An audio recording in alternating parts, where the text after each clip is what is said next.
प्रेक्षकांनो, मालिकेचा कसला चबराट promo out झालेला आहे। वल्लरीचा डाव आता वल्लरीवरतीच उलटलेला आहे। मुळातच वल्लरीने या सगळ्यामध्ये आता इकडे खूप मोठं कारस्थान करत ईश्वरी आणि अर्णव या दोघांना आता मात्र खूप मोठ्या ट्रॅपमध्ये अडकवण्याचा प्रयत्न करण्यात आलेला आहे।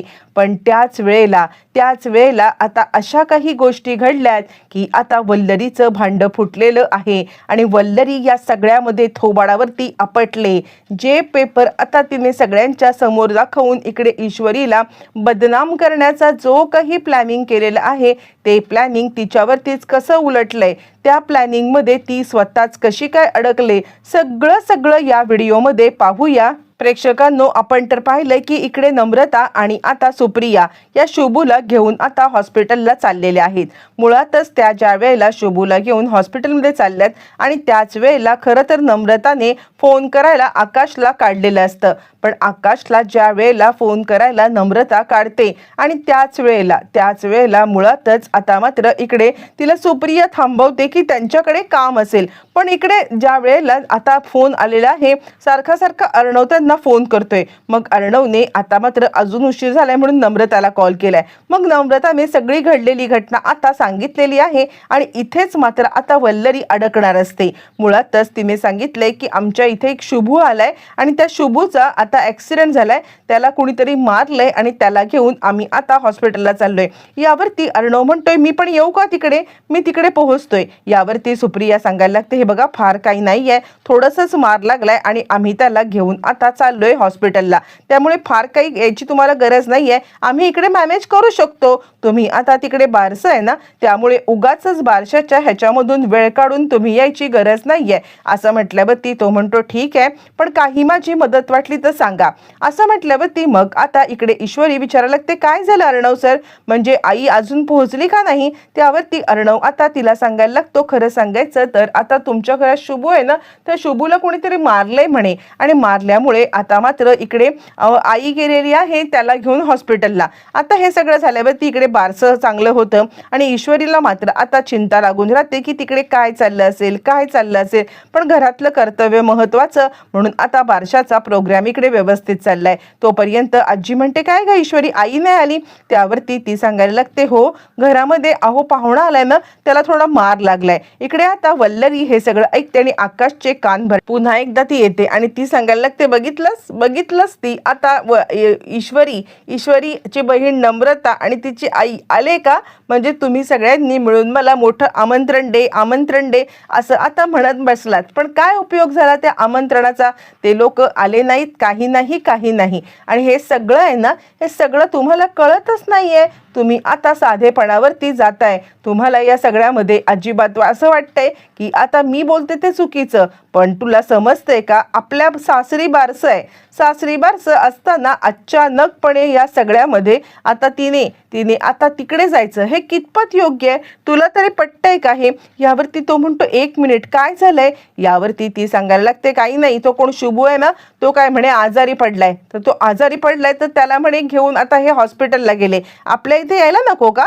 यावरती आता थोडंसं आकाश पण डिस्टर्ब झालाय, पण आता तिकडे आकाशला या सगळ्यामध्ये सत्य समोर आणण्यासाठी इकडे आता म्हणजे अर्णव स्वतः प्रयत्न करणार असतो। बरं हे सगळं झाल्यावरती इकडे तोपर्यंत वल्लरी विचार करते चला आत्ता तर सध्या बंदोबस्त झालेला आहे, काहीही झालं तरी सुद्धा हा बंदोबस्त करून आता मी खूप मोठं काम केलेलं आहे। हा बंदोबस्त ज्या वेळेला आता पूर्ण होईल ना, त्यावेळेला मुळातच आता मात्र ह्या दोघे जण इकडे कायमची येणार नाहीत, आता अशी व्यवस्था करायला पाहिजे। लगेचच ती आता पेपरची काही कात्रणं जी तिच्याकडे ठेवलेली असतात त्याच्या आता अनेक झेरॉक्स काढून आणलेल्या असतात आणि त्या झेरॉक्स आता मात्र ती घेऊन आणि आता त्या झेरॉक्स ज्या तिने काढलेले आहेत प्रिंट आणि ते फोटो हे सगळं कुरिअरने बरोबर बारशाच्या दिवशी पोहोचेल अशी तिने व्यवस्था केलेली आहे। मग काय सगळ्यांनी ते आता पाहिल्यावरती लगेचच आता सगळेच जण चिडतात आणि हे काय, त्यावरती मग आता ती सांगायला लागते म्हणजे काय माहितीये का हा प्रकार काय घडलाय ते। सगळ्यात महत्त्वाचं म्हणजे आता अर्णव आणि ईश्वरी यांच्या मुळातच या सगळ्यामध्ये म्हणजे ईश्वरीच्या आईच्यामुळे हे सगळं घडलंय। ईश्वरीची आई आपल्या घराला बर्बाद करण्यासाठी कारणीभूत आहे.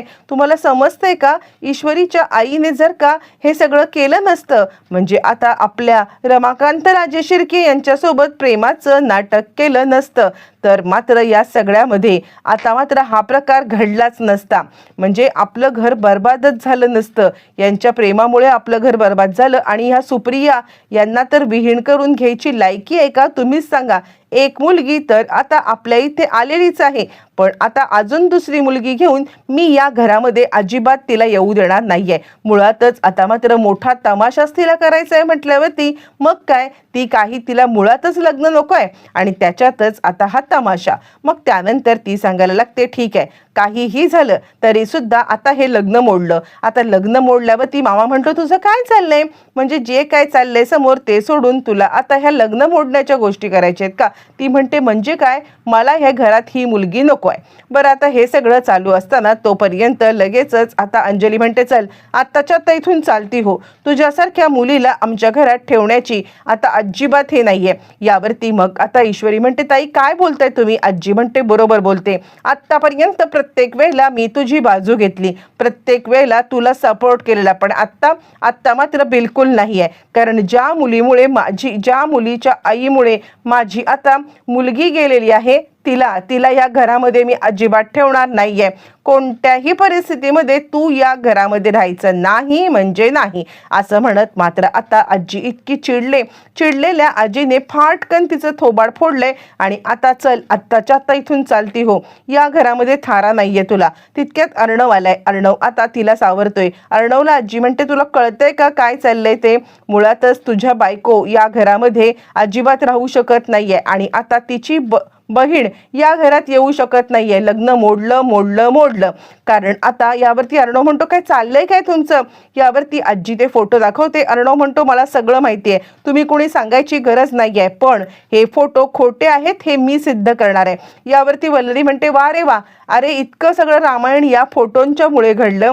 इतक्या सगळ्या रामायणाच्या मुळे आता हा फोटो, म्हणजे ह्या फोटो तुझ्या आई वडिलांच्या वेगळेपणाला, त्यांचं आयुष्य बर्बाद करण्याला कारणीभूत ठरलेला आहे. आणि तरी सुद्धा तू आता म्हणत आहेस की मला फरक पडत नाहीये. नाही, तू अर्णव हे असं करू शकत नाहीस. त्यावरती अर्णव आता सांगायला लागतो, अजिबात नाही, मी हे करणार म्हणजे करणारच. बरं, हे सगळं चालू असताना तोपर्यंत आता तिकडे सुप्रिया पोहोचलेली आहे. सुप्रियाने नुकतंच आता इकडे केलेलं आहे ते म्हणजे या लोकांना म्हणजे त्याला आता ह्याला लावलेलं आहे सलाईन वगैरे, आणि शुभ शुद्धीवरती येत चाललेला आहे. आणि तो सांगतोय की तुम्ही इकडे अजिबात थांबू नका, तुम्ही जा. आणि त्याच वेळेला सुप्रिया तिकडे आलेली आहे. प्रेक्षकांनो, ज्या वेळेला सुप्रिया तिकडे येते तेव्हा मात्र नेमका ईश्वरीला बाहेर काढण्याचा प्रोग्राम चालू असतो. पण त्याच वेळेला सुप्रिया येते आणि खबरदार, माझ्या मुलीला कोणीही बाहेर काढू शकत नाहीये. मी या सगळ्यामध्ये हे आता सहन करणार नाहीये. काय ओ विहीणबाई, तुम्ही हे फोटो वाटलेत? मुळातच आता जे काही सत्य आहे ते सत्य मी तुम्हाला सांगते, असं म्हटल्यावरती वल्लरी घाबरली. मुळातच आता इकडे हे फोटो काढून आपण खूप मोठा प्रॉब्लेम केला.